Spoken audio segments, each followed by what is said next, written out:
छत्तीसगढ़ के जंगल में लेकिन रोशनी दिखती है तो वहां कुछ तो जरूर होगा। अब वो क्या है, चलिए देखते हैं।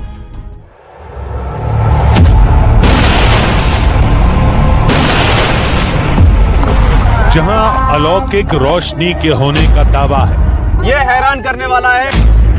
वो जो है सिद्ध तपोभूमि में है। जहां आज भी राक्षस राज की कहानियां हैं।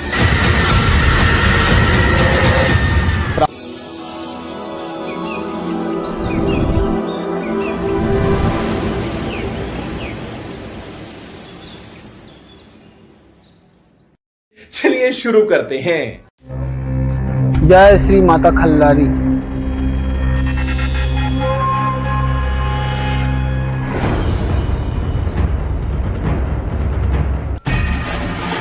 चमत्कार बहुत बड़ा है, कहानी बहुत लंबी है, इसलिए ध्यान से सुनिए। धाम नया है, लेकिन चमत्कार का दावा सैकड़ों साल पुराना है। जिसने भी परखा वो देवी का भक्त होकर गया। आज हमारी टीम भी आजमाइश करेगी, लेकिन अंदाज हमारा अपना होगा। पूरा मंदिर खाली करा दिया। पुराणों में महाकाली का ऐसा ही रूप मिलता है। हमारी आज की कहानी भी मां काली के खप्पर से जुड़ी है। छत्तीसगढ़ के जंगल में लेकिन रोशनी दिखती है तो वहां कुछ तो जरूर होगा। अब वो क्या है, चलिए देखते हैं।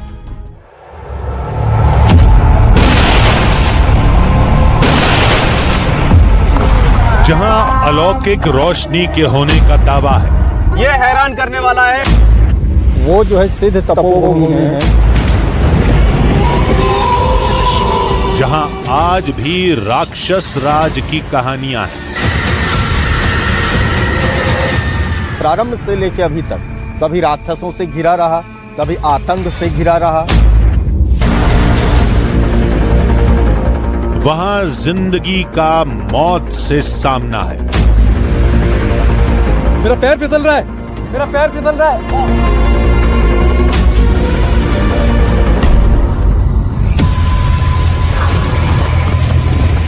एक तेंदुआ आके जो है एक बच्चे को पकड़ के ले गया और खा दिया। सांसें थामने वाले सफर से गुजरकर मेरी तो सांस अटकने लगी है, जैसे भालू को देखा है। मुसीबतों से टकराकर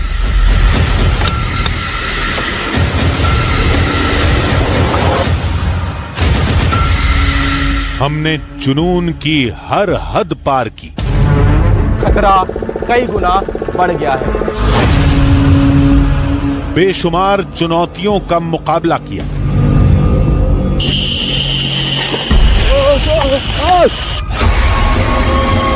आज हमारे साथ वहां चलिए जहां कोई नहीं जाता। जो गया वो उसकी भारी कीमत चुकाता है।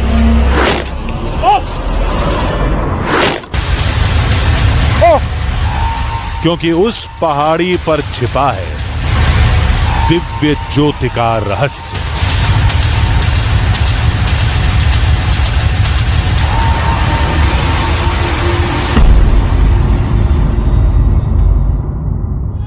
अभी जो कुछ आपने देखा वो दरअसल इस कहानी का छोटा सा ट्रेलर था। इससे आगे की कहानी और ज्यादा डराने वाली और पहाड़ का चट्टानी रास्ता किसी भूल भुलैया से कम नहीं था। इसलिए हमने अपने तैयार हो गए हैं और अब चढ़ाई हमने शुरू कर दी है।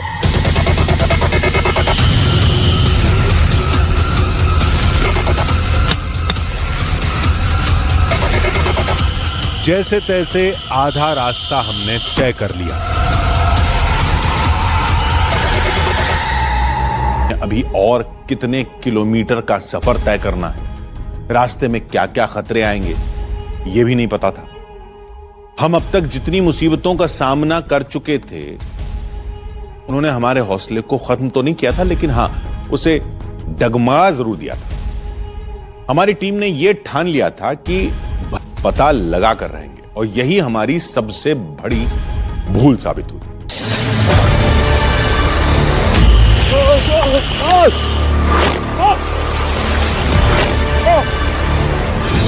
इंसान का दिमाग बुरे अनुभवों को जल्दी भूल नहीं पाता, इसलिए जैसे जैसे हम इस बियाबान रास्ते को पार करने की कोशिश कर रहे थे, हमारे साथ हुआ एक एक हादसा, एक एक किस्सा इतनी भयानक तस्वीर की तरह गुजरता जा रहा था। देखने कौन गया? यानी अब अगर किसी जंगली जानवर से सामना हुआ तो उससे कैसे बचेंगे, क्योंकि यहां न तो साथ देने के लिए गांव वाले थे और न ही हमारे पास कोई ऐसा हथियार जिससे हम खुद को बचा पाते।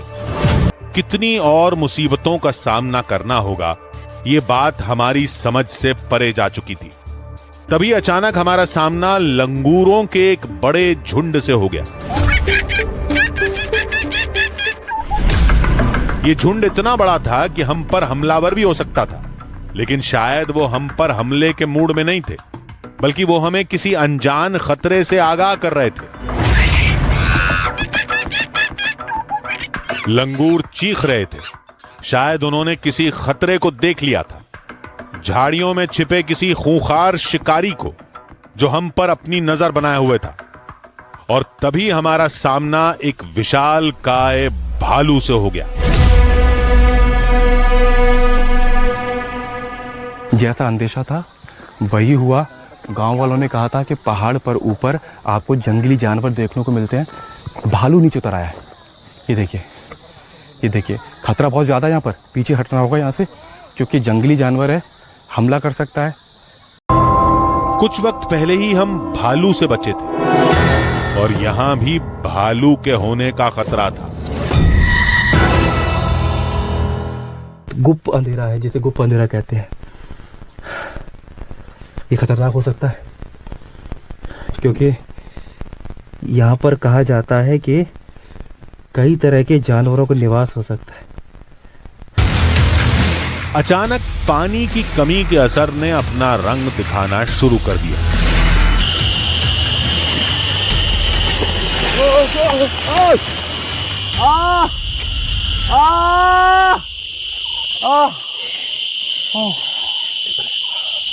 लगी?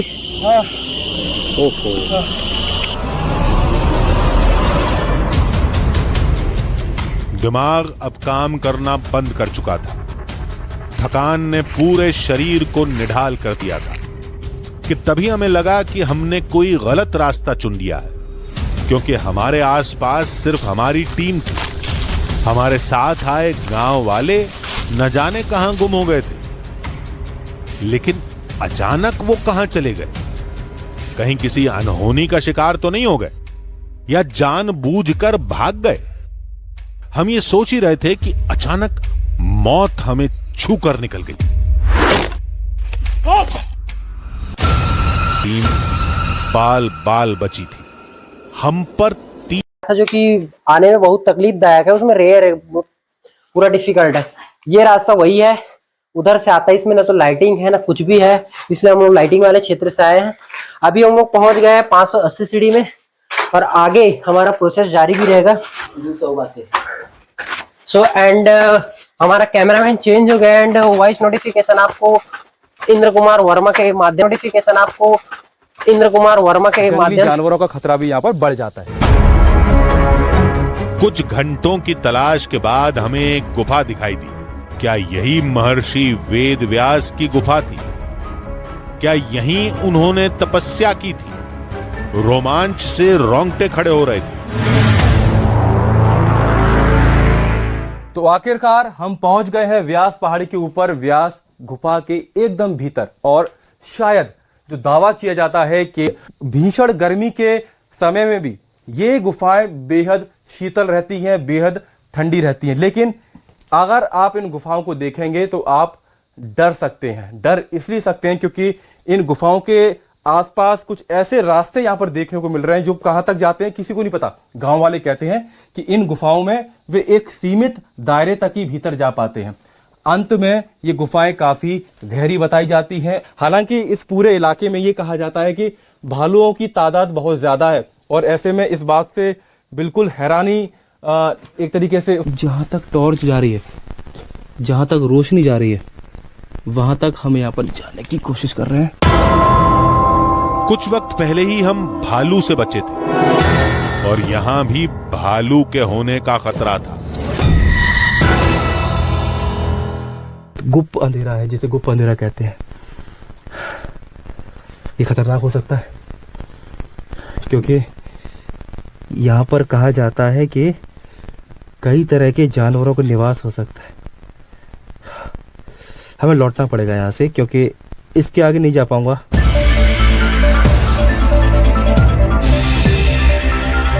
लेकिन अब भी वो कहानी अधूरी थी।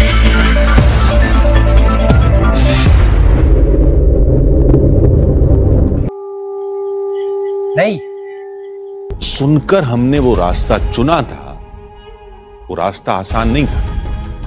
हमने अपने जुनून की वजह से कदम आगे तो बढ़ा दिए थे, लेकिन हर एक कदम हम पर भारी पड़ रहा था। तो आखिर कैसा क्या हुआ हमारे साथ? क्या ये सफर हमारी जिंदगी में कभी ना भूलने वाला सफर बन गया?